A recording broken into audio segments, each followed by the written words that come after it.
Tam muktavantam vishrantam ashinam sukamasane prasaryavanto raja prahatesham cha shanvatam. After Vidur ate sumptuously and took sufficient rest, he was comfortably seated. Then the king began to speak to him, and all who were present there listened. So Srila Prabhupada uses this opportunity to give us a glimpse into Atiti Satkar, into the Vedic custom of honoring guests. So Prabhupada writes that according to Vedic etiquette, even if an enemy comes to your house, then he should be treated with love and respect. And what to speak of Vidur? Vidur was in any way very much loved and respected. So it was natural for them to treat him in this way. At other places, Srila Prabhupada would lay a lot of stress on proper receiving of guests, and that is one of the dharmas of a grahastha, to be always ready to receive a guest. So Prabhupada would say that a guest is in Sanskrit called atithi, and atithi means, so tithi means date and time. So we have like Ekadashi Tithi, and so it's a specified date and time. Atithi is one who comes at any time. So uh, um, generally speaking, the nature of a guest is that they can come anytime. So now the culture is a little different. That generally speaking, the guest will set a time and they will come around that time. So the host knows to expect them. But even when I was growing up, the culture of the guest was in India at least, was that the only time you knew they were coming when there would be a knock at the door. And then you would open the door and the guest would be there and they would be holding a hold all and their family. And then it's not that they would be coming to stay for a week. So it was all part of a vacation. The tickets would be booked, but that culture was not. They just expected that they would be welcomed and they would be welcomed. That was just part of our culture. And the grasta actually, he gains a lot of pious credit by executing this grasta dharma, by taking care of guests in their house. They actually gain a lot of pious credits. That is why in the more traditional families, atithi, what's that thing that is called? Um, Atithi Devo Bhava. Atithi Deva Bhavo.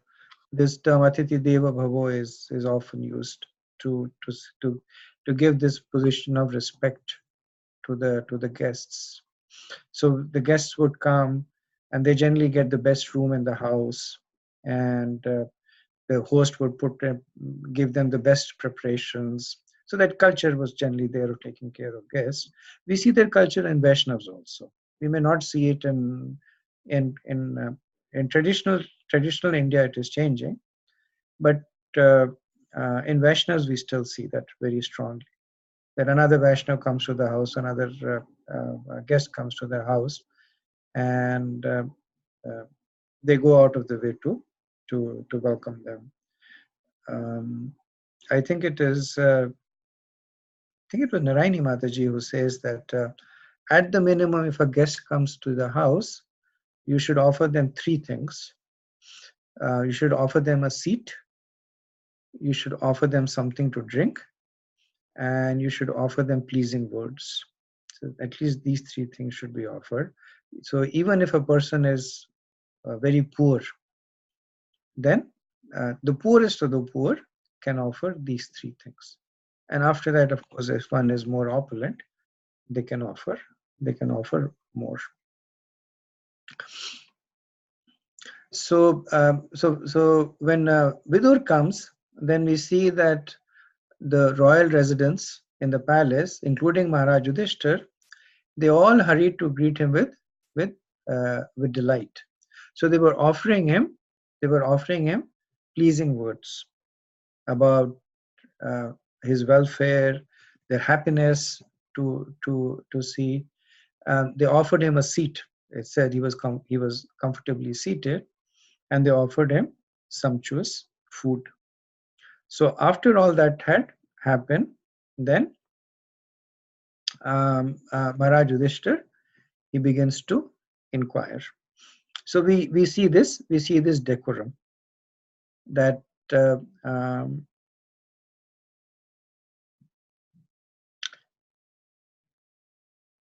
I think it was Radhanath Maharaj who was once mentioning that, and of course he's mostly in India. So he was mentioning that in India this strange culture is there, that the guest will come, and he was talking more about the younger generation. He said the guest will come and they will stand at the door and talk for 1 hour and go away. So the guest is standing on the other side of the door, the host is standing on this side of the door. So firstly, he says that talking across the boundary line of the door is inauspicious. You should either be inside or outside. Similarly, you should minimize your step over the boundary line. And when you're stepping over the boundary line, you should chant the Hare Krishna mantra, because um, it's not the most auspicious thing. So he says, what's the point in standing at the, they're both standing at the door and they're talking on and on. Either go out and talk or come inside and talk. And if the guest has come, better to come inside, offer him a seat, give him water, then, and then after that talk. So similarly, Maharaj Yudhishthir, he does not straight away start asking Vidur all kinds of questions. He waits for him to rest. He waits for him to take a seat, to eat sumptuously. Now that he's comfortable, now he's going to ask him questions. So next verse, 113.8. Yudhishthir vacha api samvrta no yusmad pakshachaya sameditan vipadganad vishangyade mochitayat samatrakaha. Maharaj Yudhishthir said, my uncle, do you remember how you always protected us, along with your mother, from all sorts of calamities? Your partiality, like the wings of a bird, saved us from poisoning and arson. So, one thing we'll notice, and this is more a point of trivia, that so far in the Bhagavatam, we see Maharaj Yudhishthir is present quite prominently. So you notice that he first appeared in the interaction with Ashwathama, where he basically advises Arjun to forgive Ashwathama. Then he appears again after the prayers of Queen Kunti.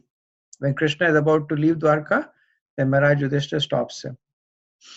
Then he appears again when he is in the presence of Bhishmadev, receiving instructions from Bhishmadev.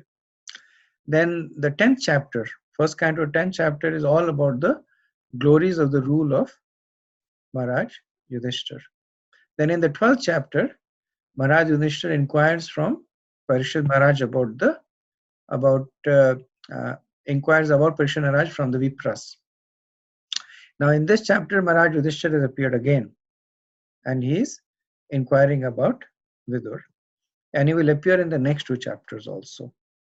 That he will inquire from Arjun about what happened to Krishna, and then he will be the one who will be leading the Pandavas to finally go up the Himalayas to give up their bodies.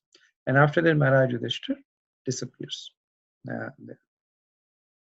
So in the next 4 verses, we will see the inquiries placed by Maharaj Yudhishthir. So Maharaj Yudhishthir uses the word paksha, and paksha can be translated into the wings of a bird, pakshi, or it can also be translated as partial. So he says paksha chaya. So chaya could mean both shade or protection. So in the first translation, It means that uh, uh, we were shaded as by the wings of a bird, or we were protected by your partiality. So Srila Prabhupada in his translation, he uses both these meanings. So he says that therefore he was always partial to the Pandavas, just as the bird protects its eggs by its wing. But the partiality, Yusmut Paksha, was not really a partiality of Vidur towards the Pandavas, it was a partiality of Vidur towards righteousness. And it so happened that Pandavas were on the path of righteousness. So, as a Mahatma, he was always impartial.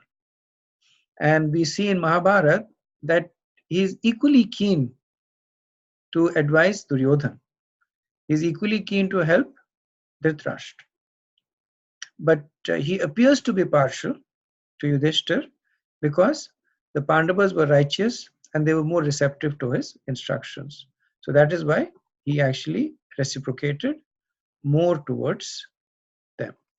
So Prabhupada in the purport says that thus he was, so to speak, partial to the Pandavas, preferring them to the sons of Dhritarashtra, although both of them were equally affectionate in his ordinary eyes. He was equally affectionate to both the camps of nephews, in the sense that he always chastised Duryodhan for his intriguing policy against his cousins.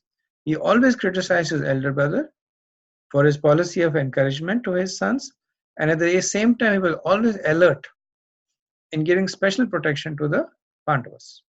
All these different activities of the Vidur within the place made him well known as partial to the Pandavas. So Maharaj Yudhishthir in this verse, he specifically mentions two times when Vidur displays this apparent partiality. One of them was the Varnavarta, the Lakshagraha, and the other one was the poisoning of the cake.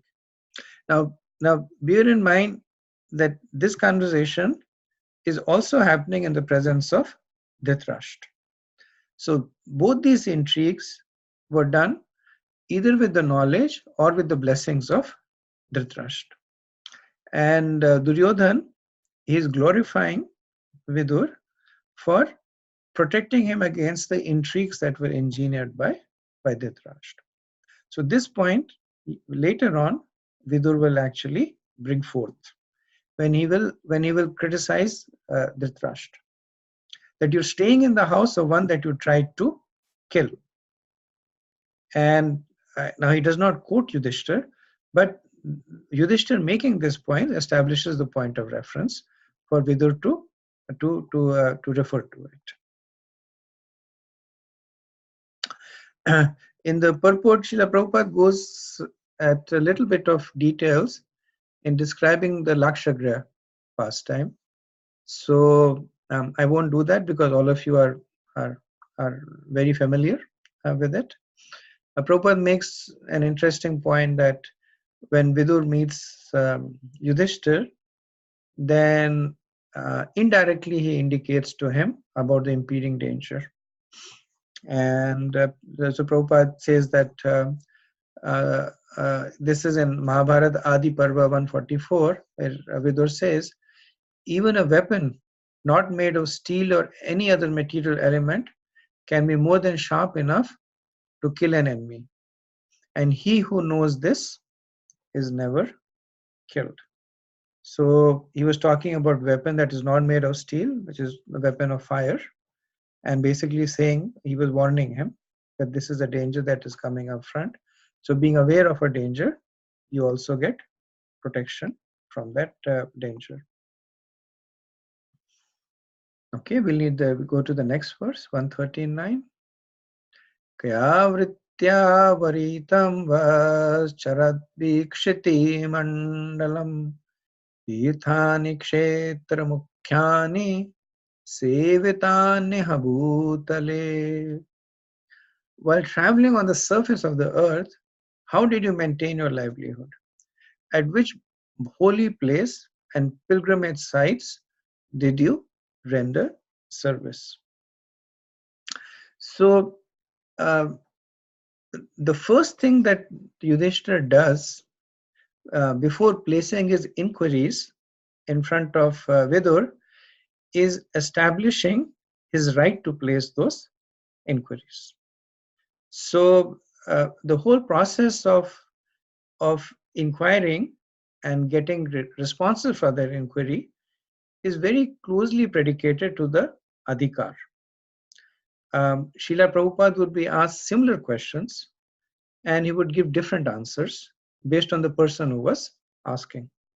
Sometimes when people would ask him in a more public forum, like press reporters, what is your purpose? And he would say, I'm come here to help people see spiritualities. If his disciples would ask him, he would give specific instructions that you should chant Hare Krishna, give up this nonsense, etc.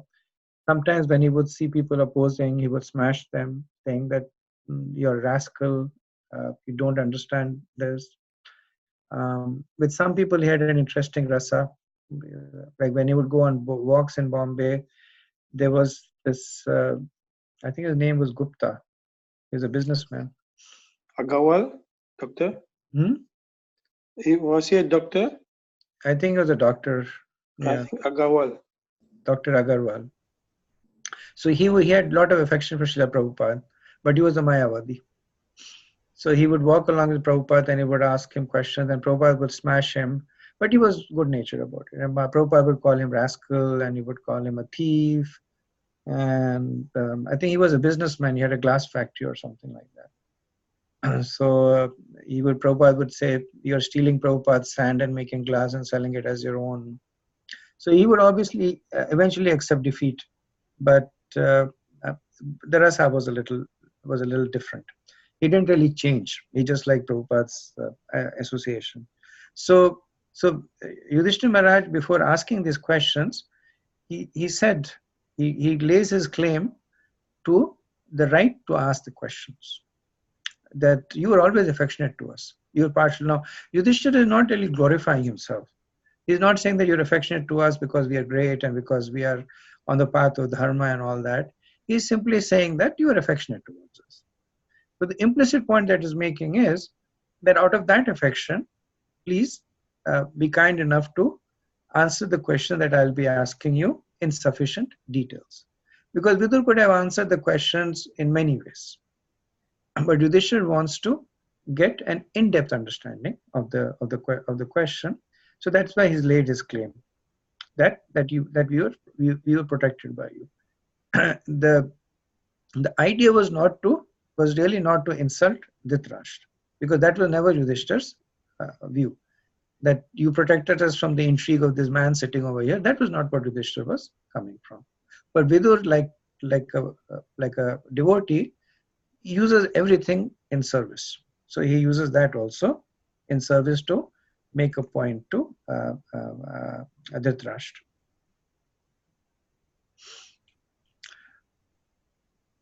So Prabhupada also explains that how Vidur, as a devotee, also uses everything in enhancing his service. In Vidur's particular case, he used the insults that were levied against him by Duryodhan as an opportunity to break his ties, because otherwise Vidur was very much in the whole political intrigue. He was a minister and an advisor, close associate of Dhritarashtra. He was in the court of Hastinapur. So he was constantly being drawn into this intrigue. And being a devotee at heart, he was finding it very difficult. But then at the same time, he didn't want to abdicate his responsibilities. But very much like we see in the pastime of Narad Muni, that when he was the son, as the son of the Shudrani, till the time his mother was there, he was there serving her. But when she dies, he says that I took that as the will of Providence. And then he pursues his devotional life with full concentration.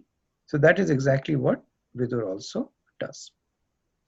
So Yudhishthira asks, Kshetra Mukhyani Sevitanyaha. that Kshetra Mukhyani, that what are the prominent places? He knows that he has traveled to many places. What are the prominent places, Mukhyani, that you served in? So the phrases are very much reflective of the rich Vedic culture. So he's not saying that what are the places that you visited. He's asking that what are the places that you served in. Because that is the reason that one goes to a holy dham, is to serve. And Prabhupada mentions that this whole culture of what is it called? Spiritual tourism. There's a word for it, I forget. But Vrindavan is very popular for that. That people from Delhi, now that Delhi Vrindavan, that Yamuna Expressway is built, you can drive at 120 kilometers an hour. People go in the morning, within a few hours, they reach Vrindavan, they will go to Bhayahari temple, they have darshan over there, and they will go to this Rajasthani shop there. There's one Rajasthani shop which is famous for the food. They will go and eat sumptuously over there. They will buy some incense sticks, give some charity, and by 4 o'clock they will drive back. So that's their outing, their trip to Vrindavan. It's of course better than going to some other place. But really speaking, the purpose of going to a holy dham is to either do dham seva, which is to serve the holy dham, or to do dham vasi seva, to serve the residents of the dham, to do artha seva. So it is recommended that when you go to dham, to do give something in charity, and to serve the deities over there. But the general mood should be that one should look for opportunities to serve. And Yudhishthir is simply he. So it is said that one's vocabulary describes one's state of being. So he just naturally uses the word Kshetra Mukhyani Sevitana. That what are all the places of pilgrimage that you served in. Now, the other thing that Yudhishthir is also assuming is that Maharaj Yudhishthir went to places of pilgrimage, because he could have gone anywhere, right? He could have gone sightseeing, or he could have gone to Uti and gone there and retired in the weather over there. But understanding the nature of Mahatma Vidur, he just assumes that he has gone to a pilgrimage, he has served in the places of pilgrimage. So please share with us that what all did you share. He does not ask him about his conversation with Maitreya Rishi or with Uda, because he has no knowledge of that. But he has sufficient knowledge about the nature of travels. So we also see a similar thing happening with Lord Balaram. So even though Lord Balaram was gone for a much shorter time, but when the battle of Mahabharata was being fought, he went on a pilgrimage. And he goes traveling to different holy places, and then he comes back.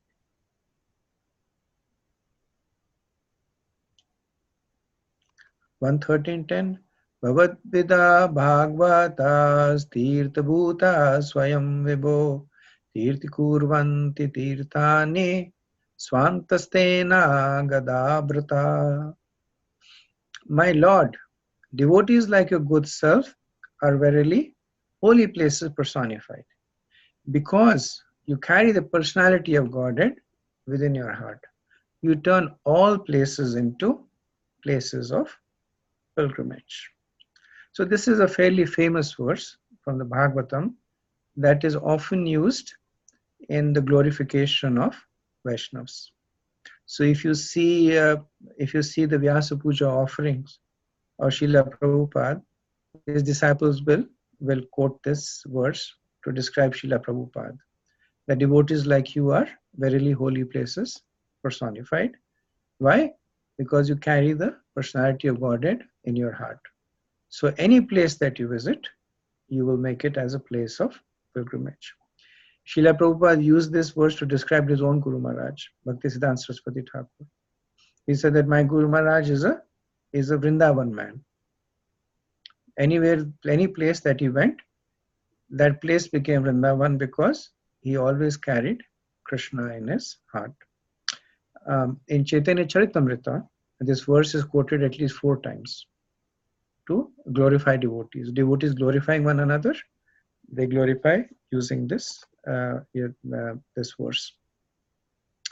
So Srila Prabhupada in the purport, he considers 2 aspects of this verse. So the first aspect Prabhupada explains that a pure devotee like Vidur always feels the presence of the Lord everywhere. He sees everything in the potency of the Lord and the Lord in everything. So this is why wherever Vidur goes, that place becomes a place of pilgrimage, because he is unable to see any place separate from Krishna. The whole idea of a place of pilgrimage is that it reminds you one of the personality of Godhead. And because Vidur had that drishti, that he would see Krishna everywhere, so anywhere that he went, it became a place of pilgrimage. Then Prabhupada goes on to say, the personality of Godhead is always with such pure devotees because of the unalloyed service, which is without any tinge of fruitive actions or utopian speculation. They are in the actual service of the Lord, specifically by the process of hearing and chant. So Prabhupada makes this point to indicate that Vidur's vision is that every place is a place of pilgrimage, and because of Vidur's close association with Krishna, any place that he went actually became a place of pilgrimage, because Krishna became manifest over there by the potency of Vidur. So the point Prabhupada is trying to make is that when devotees go, then they treat all the places like places of pilgrimage, and the places actually become places of pilgrimage because of the presence of the devotees. So later on in the Bhagavatam, we see this conversation between Mother Ganga and what was the name of the sage who performed austerities to get Mother Ganga to earth? Bhagirath. Bhagirath, thank you. So when Bhagirath was trying to convince Ganga Mai to come, and she said, I'll come, but I'm scared that there is so many sinful people on this place that when they take bath in my water, they will deposit all the sins and I will get contaminated. And then Bhagirathi gives a benediction that not only will sinful people come, but devotees will also come to your place. And because of their influence, all the sins that are deposited will be taken away. So then Mother Ganges was pacified. So Prabhupada is saying that that is the devotee effect. They see all places they go as places of pilgrimage, and all places that they go become places of pilgrimage. So a similar statement is made by the Prachetas to Krishna. This is in the 4th canto. They say, Dear Lord, your personal associates, devotees, wander all over the world to purify even the holy places of pilgrimage. Is not such activity pleasing to those who are actually afraid of material existence? So the reason the devotees go to this holy dham is to benefit those who are not devotees, so that they can benefit by the association of the devotees and also by the potency that they leave behind. So Prabhupada gives some advice to us in the purport. He says, to go to some holy place of pilgrimage does not mean only to take a bath in the Ganges or Yamuna, or to visit the temples situated in those places. One should also find representatives of Vidur who have no desire in life save and except to serve the personality of Godhead. So, and this all of you must have experienced. So, there have been times when you had gone to either Mayapur or Vrindavan. We can speak about ourselves. We have gone to Vrindavan, Mayapur for a day or so, taken darshan, went to the six Goswami temples, and come back. And the experience has been good. And there are times when we have gone there on yatra, when there are a whole bunch of other devotees, there is Krishna Katha, Kirtan going on, and the experience is completely different there. So the real potency of the holy place actually comes through when you use it in order to further catalyze your Vaishnav Sangha and Krishna Katha. So this phrase in the verse, Swantastena Gadabrata. Swantastena Gadabrata means Swanta. So Gadabrata is another name for Krishna. That Krishna is situated in the heart of such devotees. Swantastena. Within the heart, inside Anta, Krishna is situated. So Prabhupada makes a difference that this is not Krishna as Paramatma. Because Krishna as Paramatma is situated inside everybody. So you cannot say that Swantastena Gadabrata refers to Paramatma. He says that when a devotee is chanting, is meditating, then he is aware of the presence of Krishna as Krishna's tu Bhagwan Swayam within him. And Krishna responds by being personally present within him. So Prabhupada in a lecture that he gave in Geneva, this is on this particular verse. He speaks about this phrase, Swantastena Gadabrata, and he very eloquently he compares it with the diamond throne meditation. So I'll just read a part of the lecture. It was very inspiring. Prabhupada says, the Hare Krishna mantra chanting means keeping Krishna always within your heart. It is not expensive at all. You haven't got to make a very exalted throne for Krishna. You can imagine that in my heart, I have placed now a very diamond throne, and Krishna is sitting. That is accepted. It is. Actually, it becomes. Even within the mind, you think, I have kept one diamond throne, very costly throne, because Krishna is coming. He will sit down here. That is not false. That is a fact. So you create such situation within your heart. Now Krishna has seated.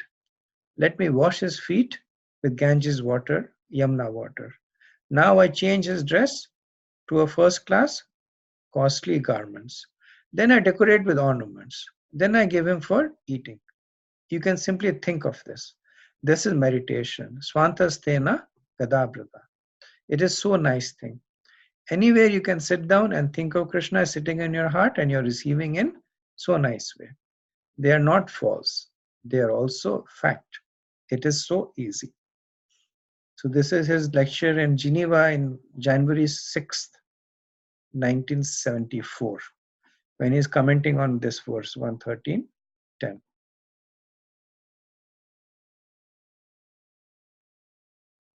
And then at one point he says that unfortunately in the age of Kali, and this is in Canto 12, Chapter 2, verse 6, a sacred place will be taken to consist of no more than a reservoir of water located at a distance. So, big difference between the two conceptions. Okay, I'll do one more verse, maybe two more verses, and then stop for questions or comments. 113:11. Apina surdastata bandhava Krishna devataha drishta shruta vayadavaha swapuryam sukhamasate. My uncle, you must have visited Dwarka. In that holy place, are our friends and well-wishers, the descendants of Yadu, who are always wrapped in the service of Lord Shri Krishna. You might have seen them or heard about them. Are they all living happily in their abodes? So now the questions of Maharaj Yudhishthir begin. So the first question that he asks is about the welfare of the residents of Dwarka. And Prabhupada says the particular word Krishna Devata, that is, those who are always wrapped in the service of Lord Krishna, is significant.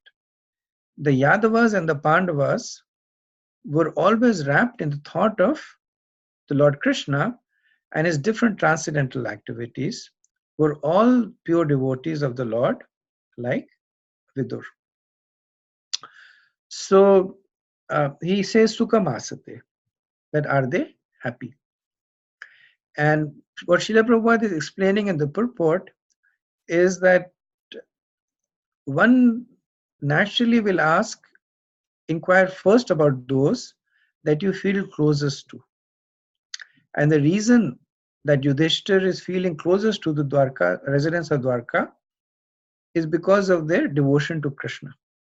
Not because of any familial connection or not because of any allegiance, but only because Krishna Devata, because they are wrapped in the attention of Krishna, which is also the mood of Yudhishthir. So this is the nature of devotees. That they do not like doing Gramya Katha, but Krishna Katha. But the important thing is that Krishna Katha also includes discussions about those who are devotees of Krishna. So because many times people, they consider it to be prajalpa, that when you're inquiring about other devotees or when you're discussing other devotees, but actually that is non-different from Krishna Katha. So for those of you who are initiated, you have all had this experience that you can sit for hours and talk about your Guru Maharaj. He came here and this happened and that happened, and he got upset or he was happy or he was pleased, and that conversation can go on and on. So that's not Gramya Katha. That is because that there is shared affection towards another exalted devotee of Krishna, more exalted devotee of Krishna. So the conversation naturally gravitates in that direction.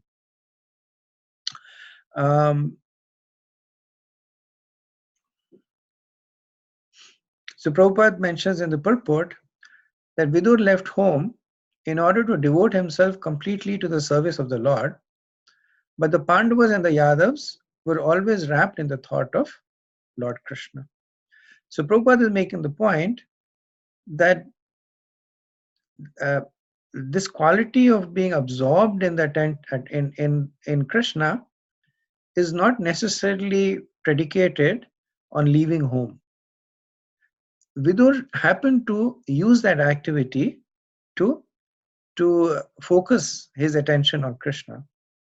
But Yudhishthir, while being the emperor of the world, while ruling in the palace, was equally absorbed in meditation on Krishna, and the Dwarkavasis were equally absorbed in meditation of Krishna.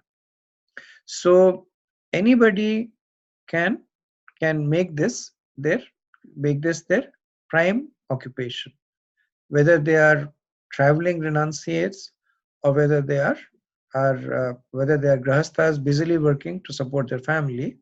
They can all use this conception of and Prabhupada says through the process of chanting, one can develop this conception of being absorbed in thoughts about Krishna. So in a lecture, Prabhupada says, so Yudhishthir Maharaj, after meeting with Vidur, the first inquiry was about family of Krishna. That is Krishna consciousness. He was always thinking of Krishna.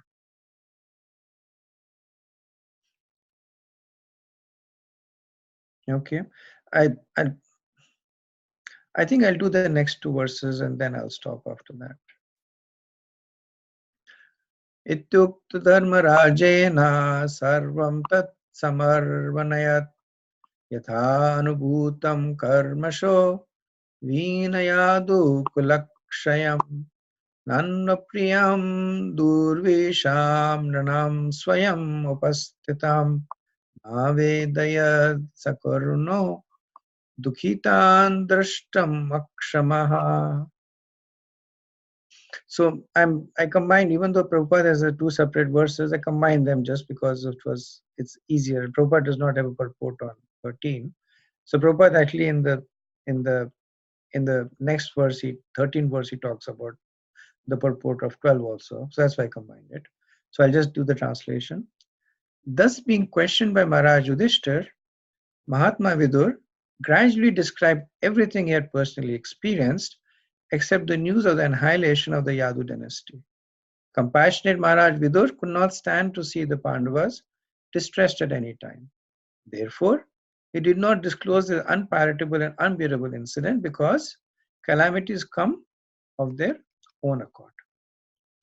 So, in the previous verse, Yudhishthira had explicitly asked, previous to previous verse, Yudhishthira had explicitly asked about the welfare of the residents of Dwarka. Now, Vidur had already been informed by Uddhav and Maitreya about the Maushal Leela and the annihilation at the Prabhat Kshetra. So he knew that the Yaduvanshis had been annihilated, Krishna had left the planet, but he did not. So Yadu Kulakshayam. So he knew that the Yadu dynasty was destroyed, already destroyed.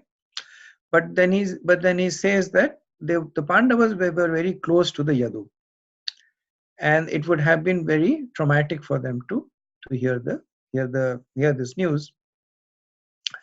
And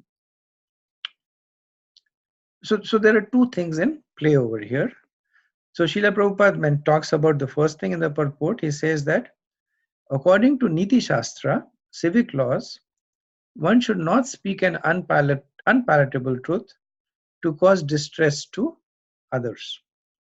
And Prabhupada is actually referring to a verse in Niti Shastra which says Satyam Bruat Priyam Bruyat Ma Bruyat Satyam Abruyat. So Satyam Bruyat Priyam Bruyat. So Bruyat means speak. That when you speak the truth, Priyam Bruyat. You speak it in a pleasing way. Then Ma Bruyat Satyam Abruyat. So Ma means do. So do not speak the truth in an unpalatable way. And Prabhupada actually quoted this verse to his disciples in the context of a dispute they were having with Sumati Morarji.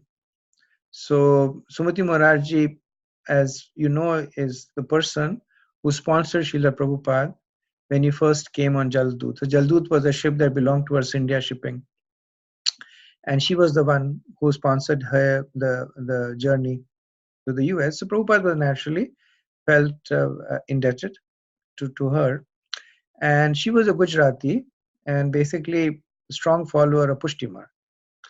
So later on, when Prabhupada's movement was established, then she was regularly receiving copies of the Back to Godhead magazine. So in one of the Back to Godhead magazines, Prabhupada's disciple, they had spoken about the position of Pushti Marg and the position of the general philosophy and the interaction between between what's the name of the founder of Pushti Marg? Vallabhacharya. Vallabhacharya, thank you. So the interaction between Vallabhacharya and Chaitanya Mahaprabhu, where Vallabhacharya writes his own commentary on the Bhagavatam, and then he goes to Prabhupada to ask for a um, well, basically to ask for validation, and then Prabhupada replies to him saying that a woman who is not chaste to her Swami is a prostitute. And the statement, of course, is a reference to Sridhar Swami. So Sridhar Swami had written the authoritative commentary on the Bhagavatam, And Chaitanya Mahaprabhu did not approve Vallabhacharya writing another commentary. Now, Vallabhacharya, of course, is a great acharya, the founder of Pushti Marg. So when Shumati Murarji read this, she was very upset. And then she wrote an angry letter, and then the disciples also wrote back, speaking in terms of facts, and then it came to Prabhupada's notice. The Prabhupada, of course, diffused the situation, and then he gave this instruction to his disciples that you should not lie.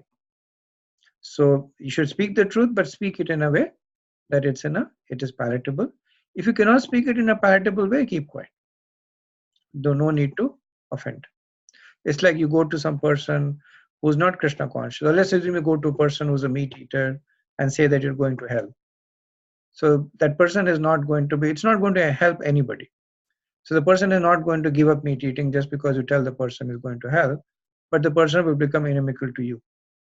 So he will unknowingly perform Vaishnava prats also.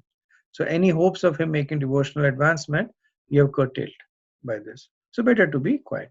But if the person inquires from you, then of course, then then you need to tell the person uh, the the what it means.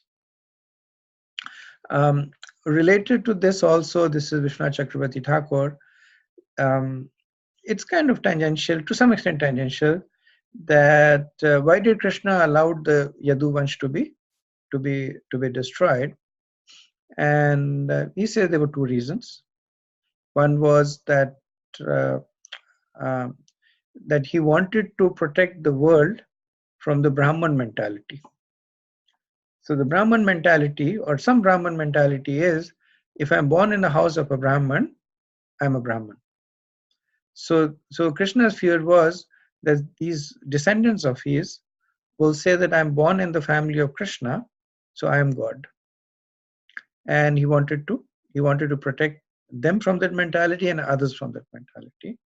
And the second reason was that a lot of these, or most of them, were either associates of Krishna who went back to Vaikuntha since the Leela was over, or they were denizens of the heavenly kingdom and they specifically come to perform pastimes with Krishna, and then they went back to their respective abode. Okay, I'll stop over here. I'm sorry I did not give enough time, but I'll stop here and see if there's any discussions. Hi, Prabhuji. Prabhuji, I'm wondering, like, besides, like, you were talking about Dham Seva, so specifically, when we are going for like couple of days or something like that, not able to spend a lot of time, what kind of seva would be appropriate to perform, besides, of course, hearing and chanting and, and that, and giving in kind, but what else would be? So these are the typical worship that is Dham Seva that is mentioned, that giving in charity, which is to the Dhamvasis, then worshipping the deity over there, chanting and hearing there, and then trying to avoid dham apradhs. Prabhupada would say that try not to stay for a long time. Vrindavan, he would say, try to don't 3 days, 5 days, don't stay for much more longer than that, because after that dham apradhs begin to happen there, just to protect the devotees from there. Of course, one way to avoid dham apradhs is through dham seva. That when you are serving the holy dham, then the offenses get automatically mitigated. So, and traditionally also, this is traditional in Hindu families, but uh, but giving suitable charity to a suitable person is highly recommended in in a dham. Associating with devotees, if that is possible, highly recommended in a dham. Doing some extra chanting or reading is highly recommended. Then, in terms of avoiding dham apradhs, offending the residents of dham, that is at the top of the list. Then, considering the dham to be a material place, like sometimes when we go to Vrindavan, we get upset by the dust over there or the heat or the cold over there. or we get upset by the traffic over there, which is why it's recommended not to stay for a long time. Nectar of Devotion actually has a long list of dharma paths to avoid, but um, our general approach is that rather than focus on dharma path, we focus on dham seva, and that protects us from any unknown or known dharma paths we may commit. Thank you, Prabhu. Thank you. Anything else?